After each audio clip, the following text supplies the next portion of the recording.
If you need to monitor your computer system specifically to diagnose or enhance performance, Task Manager is a good place to start. Task Manager offers a graphical user interface that includes both lists and graphs to help you gain insight into how your computer makes use of resources.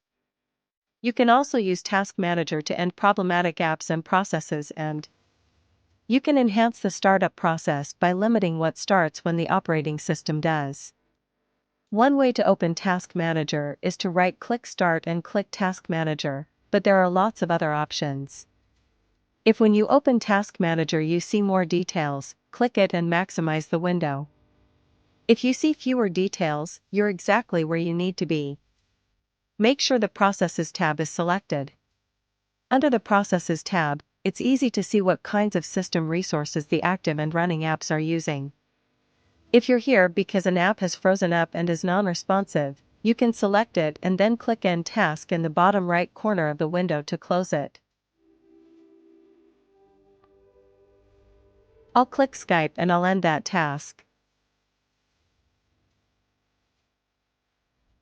If you're having a problem with an app, generally this resolves the problem. If you see an arrow beside a process, it means that other processes exist within it. If you're concerned with a specific system component, like memory, you can click that at the top of this interface to sort apps by how much memory they're using. This can help you figure out which app is responsible for a memory drain, if that's what you suspect the problem is.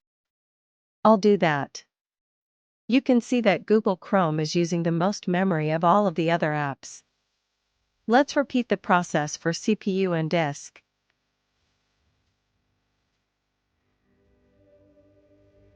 Again, if you're having computer problems, maybe you can even hear your hard drive grinding away. Or since your CPU is overworked, you can see what app is likely overworking the system. Once you know that an app is causing a problem, you can opt to uninstall it and replace it with something that performs better, or you might simply choose to use that app when other tasks aren't running. Click the Performance tab now. I love the graphs here. It makes it very easy to see how my system components are reacting to whatever stresses I put on them.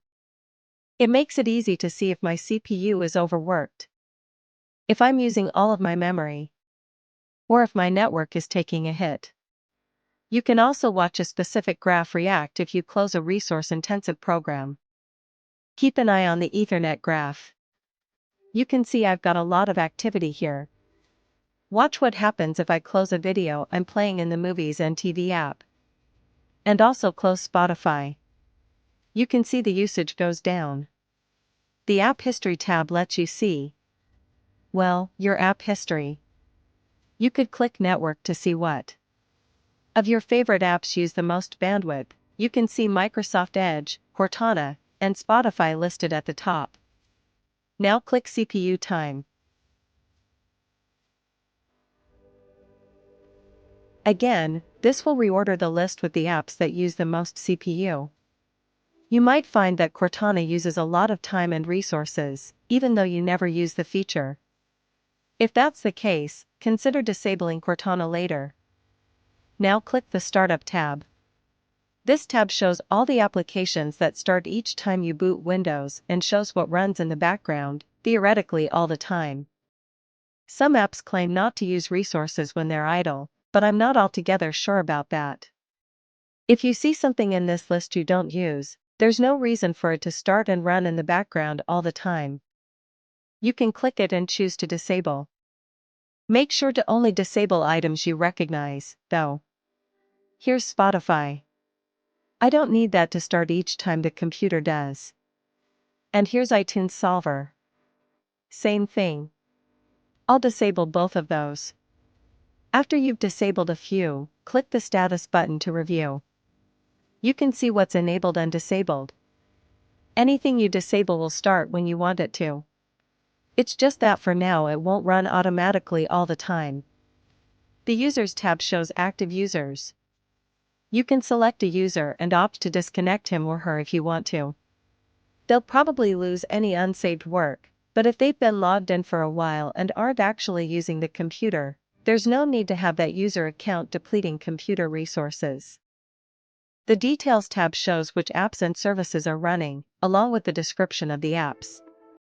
It offers a place to end very specific items that don't appear in the Processes tab. I'll advise against disabling any tasks you don't recognize, though. Stick with the things you know instead. Finally, the Services tab shows a list of services and their status. Services like DHCP and Plug and Play need to be running if you want their associated tasks to run. Again, don't stop any service you're unfamiliar with because it might cause problems for the computer.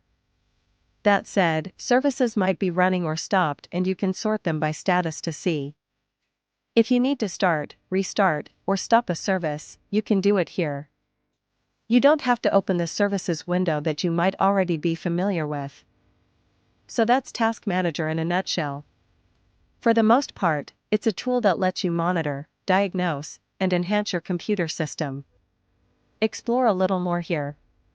Click each tab again and sort what's shown in the available views. See what changes when you start and stop apps, especially if they're resource intensive, like image editing programs. When you're done, close Task Manager. The next time you need to diagnose problems with your PC's performance, start with Task Manager. Its user interface is easy to use, and the graphs and various tabs often make it simple to draw conclusions about what's causing performance issues.